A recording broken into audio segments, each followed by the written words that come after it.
Meanwhile, the Nigeria Labour Congress has sounded an alarm that Nigerians may soon pay 5,000 naira per litre for petrol under the current administration. Speaking during an interview with newsmen, NLC spokesperson Benson Upa condemned the recent fuel price hike, calling it a breach of the agreement between NLC and President Bola Tinubu's government. Now, the NLC spokesperson emphasized that this forecast is contingent upon government policies, urging Nigerians to be prepared for the worst.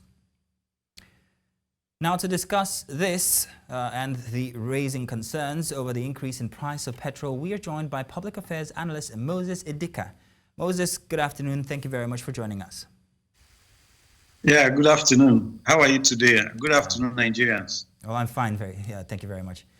So former Vice President Atiku warned that the increase in petrol price by the federal government has put most Nigerians at a breaking point. Do you agree with his statement? Well, even to the blind, it is very obvious that Nigerians have never had this rough in the last 40 years. Because the reign of uncertainty in Nigeria today is not something you can wrap your head around. So Atiku is right, and he's not the only one speaking. Several Nigerians, organizations, CSOs, and the people on the streets. If you live anywhere in Nigeria, if you paid 200 naira to go to certain places, maybe to the market or a place of work 2 weeks back, I'm sure that today, as at this morning, there would have been like 200% increment in that transport fare. And this thing has ripple effects to every part of our lives as a country, as a people. School fees will increase, bus transport to schools will increase, rent will increase. Of course, food prices, food items in the market, they've so skyrocketed that if you go to any market in Nigeria with 100,000 naira, you may just leave the market with a nylon bag, a polythene bag. So that is how bad the thing has become. If you go to refuse dumps today, you see that we now have more scavengers. Before now, people pick up trash like recyclable items, plastics, iron, or other metal items.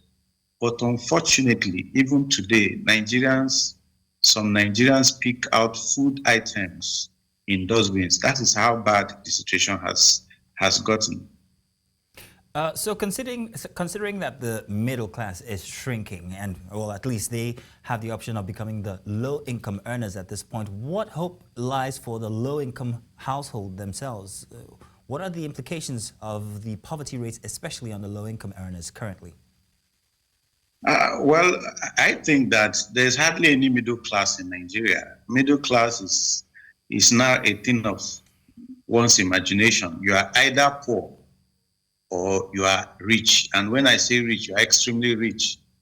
Okay, let me give you an example. In most neighborhoods in Nigeria, even the ones classified as GRAs and elite neighborhood, you find out that when there is power cut, before now, it will be like an industrial area because of people putting on their generators.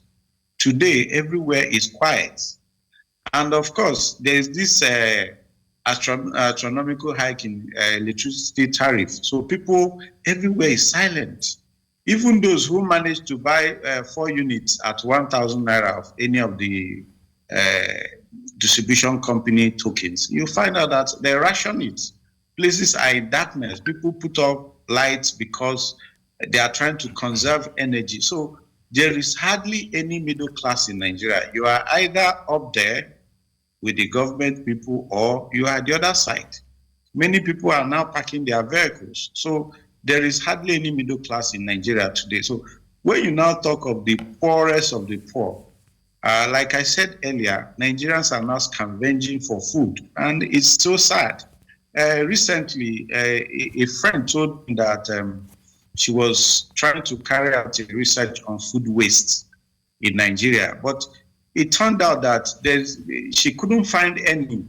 She went to markets, to places where people sell perishable food items, and she couldn't even find anywhere that people dumped maybe spoiled tomatoes or spoiled cucumber or any of those things. That is how bad the situation has been. So the poor of the poor, they are now being completely erased from the system, from existence, because hunger has no respect for anybody. So what are the most effective public policy interventions to mitigate the impact of this fuel price hike or on the cost of living? And how can the effectiveness of these interventions be evaluated as well? Please, I didn't get that, please. So I was asking what the most effective means we could use or policies that are available to help mitigate these fuel price hikes, if there are any available, perhaps maybe by the government or maybe by suggestion. I don't think there's any effective way, because until the government reverses the fuel price hike, so that if at all there's any policy to cushion the effect of such hike on Nigerians, then let's see the program, let's see the project, let's see the policies. But in a situation, even as we are talking about fuel hikes, okay, in NNPC filling station, they are selling between 1,000 naira and 1,100, 1,120. But people are still queuing. You are buying a 10 liter of fuel. I bought 10 liter of fuel on the street of Abuja at 16,000 naira, 10 liter. So you find out that there is a state of confusion. The government is saying different things. Their economists, if you listen to any of the ministers, what this minister A says will be different from what minister B says. So there is this general confusion in the system because there is no clear cut out policy on and the president is not speaking. Nobody is telling us anything. So there's a total confusion in the country. So I think that the first step would be to reverse this increment.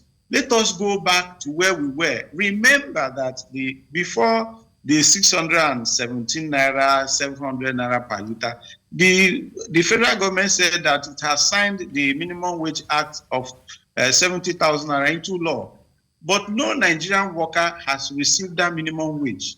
So you see the confusion continues to grow. So when you are talking about any policy, what can be done, it is any policy that has every policy all over the world, every economic policy, there's usually milestones and there's usually timelines that if we get to point A, this will be the result. If we get to point B, this will be the result. But in this situation, there is no such thing. So we have a problem with people talking about what can be done. The only thing that can be done that we Nigerians know that if this gets done, we can now have a respite is for the government to immediately revert to the old prices of petrol. And that is not even 617. That should be 200 naira at least per liter, so that when we have that, the government can now tell us, okay, in the next 6 months, we intend to raise these prices. By then, we would have put this and this in place to cushion the effects. In Nigeria today, because this transportation, it trickles down to every single aspect of our life as a people. So when you say any policy, what can we do? There is nothing to be done right now aside from reverting to the old pump price of petroleum products in Nigeria. Well, Mr. Moses Idika, I want to say thank you very much for joining us this afternoon and giving your expert opinion on the matter.